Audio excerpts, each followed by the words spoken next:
Nous sommes ici à Saint-Ursanne, dans le centre de visiteurs du Mont Terry, qui se trouve près de la gare de Saint-Ursanne.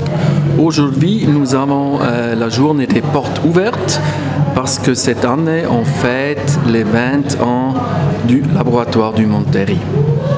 Notre idée, c'est d'accueillir les gens qui vont venir. On fait premièrement une petite introduction sur le sujet des déchets radioactifs et qu'est-ce qu'on fait ici comme expérience.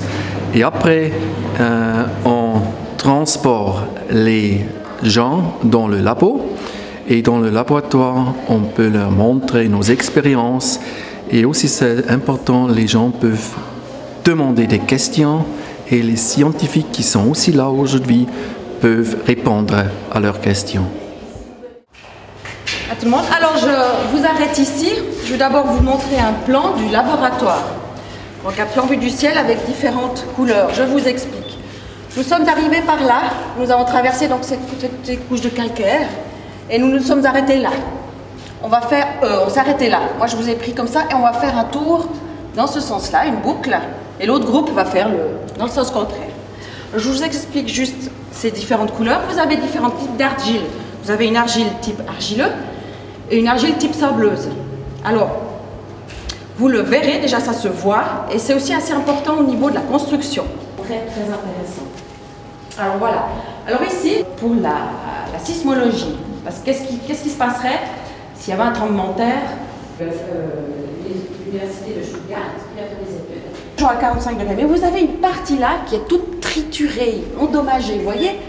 Et là, on voulait déjà savoir, est-ce que cette partie qui a été endommagée, est-ce qu'elle est aussi imperméable?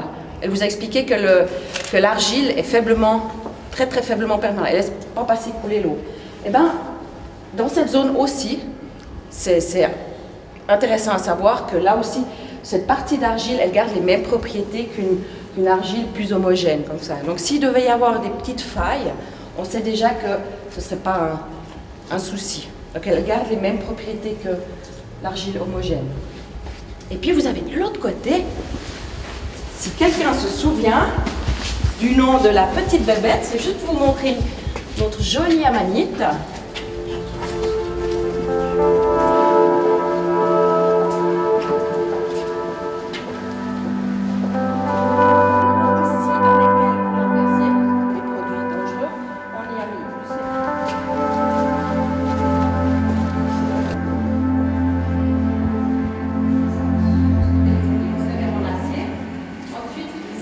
On en trouve partout sur la Terre.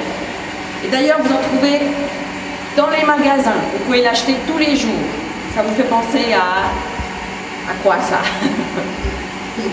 À la farine, c'est pour les chats. Exactement, du sable à chat, tout simplement. Sable à chat dans cette bentonite. Cette bentonite va durcir comme le sable à chat. Donc vous aurez des cailloux. Ça va devenir vraiment une roche. Alors on voulait tester. Alors on a fait simplement et on l'a rempli avec la bentonite, un peu grossièrement. On a mis comme ça la bentonite. On ouvre. Donc la bentonite, elle était saturée d'eau et ils ont pu constater plein de choses. Déjà que si la bentonite elle n'est pas remplie homogènement, parce que la bentonite va vous avoir. Donc on a déjà vu, ce serait bien déjà. étant donné qu'ils ont chacun un pH différent, il y a une interaction chimique. Nous, ce qu'on veut, c'est limiter les interactions chimiques dans ces dépôts. Donc, il y a aussi l'étude qui se fait avec... Alors ici, vous n'êtes pas devant une expérience, mais devant simplement un modèle. Donc, c'est le concept tel qu'on le pense maintenant, comme il est pensé jusqu'à présent. Donc, vous avez ici... Vous avez ça, ces 4 carrés là, c'est un élément, ce sont les éléments combustibles, c'est ça qui sort des centrales. Vous avez ici les barres d'uranium. Vous voyez un de ces petits pelets d'1 centimètre, vous avez une petite cartouche d'1 centimètre comme ça de haut. Un de ces pelets, on dit, fournit de l'énergie pour 2 personnes pendant 1 année.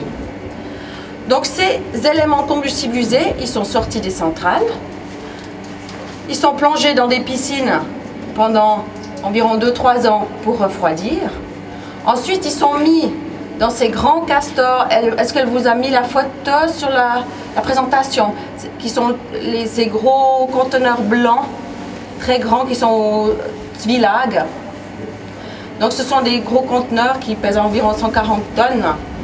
C'est là que pour l'instant sont stockés nos combustibles radioactifs. Enfin, donc après, vous mettrez ces combustibles, une fois qu'ils auraient la température d'environ 80-90 degrés maximum, parce qu'il faut savoir que l'argile perd ses propriétés à partir de 90 degrés.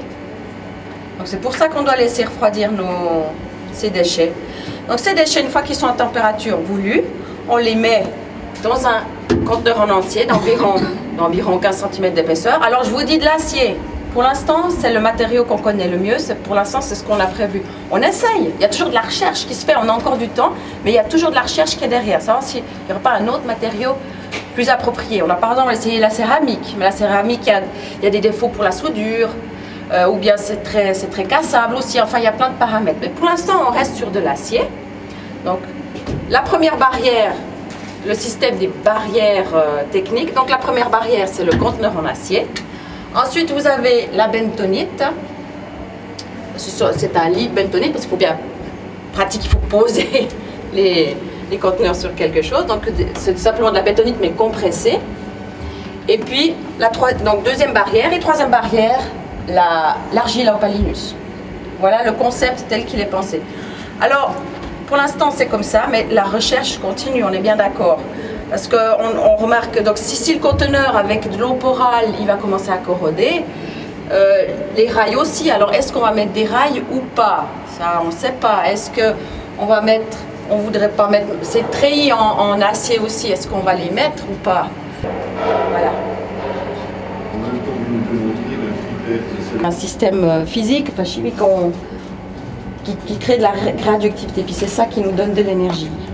Après, ce qui est très intéressant, c'est une fois tu peux dire à ta classe, il y a des visites à la centrale nucléaire de Gösgen.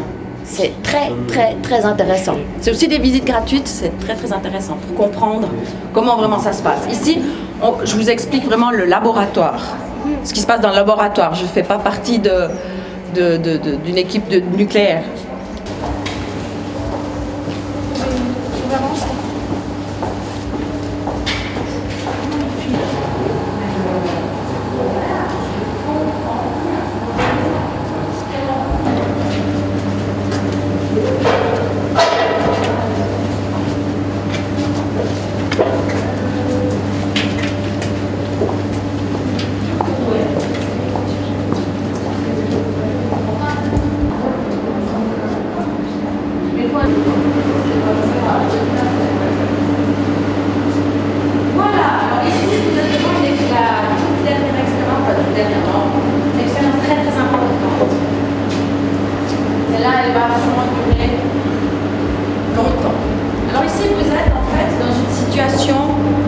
Entre guillemets, taille réelle. C'est une expérience de chauffage. Donc on a fait un peu comme si de vrai. On a creusé un trou dans l'argile de 50 mètres de long. Et 3 lits de bentonite. On a posé dessus 3 conteneurs en acier. Donc je répète, il n'y a pas de produits radioactifs ou que ce soit. Ce sont simplement 3 conteneurs en acier. auquel on y a mis un cours de chauffe. On a rempli tout ça avec de la bentonite, avec la machine que vous voyez là.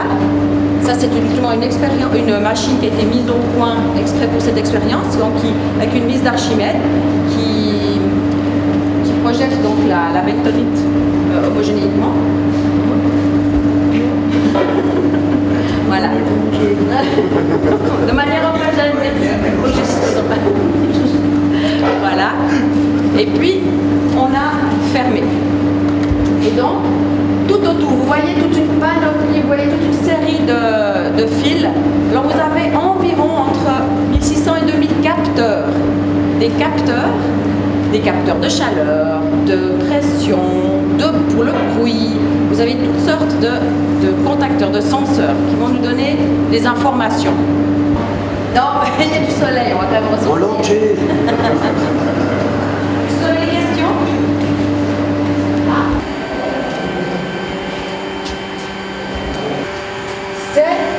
On va parler de sédimentologie. Alors vous avez ici sur cette paroi 25 000 ans de sédimentation. Vous imaginez, hein, sédimentation, année après année, l'érosion des montagnes, des couches de sédimentation. Alors vous voyez que ça change passablement. Vous avez différentes couleurs et vous avez des eaux tout à coup, une zone tout à fait claire, sans pastilles jaunes. Alors donc, on peut en déduire que dans cette zone-là, dans cette période-là, je veux dire, le climat sur la Terre était très calme, très doux, palmier, chaleur, la mer calme. On est dans une autre période, avec ce qu'ils ont retrouvé dans cette sédimentation, ils en ont déduit que c'était tempétueux, orageux. Donc comment ça peut venir? On n'a aucune idée, glaciation, faire des expériences.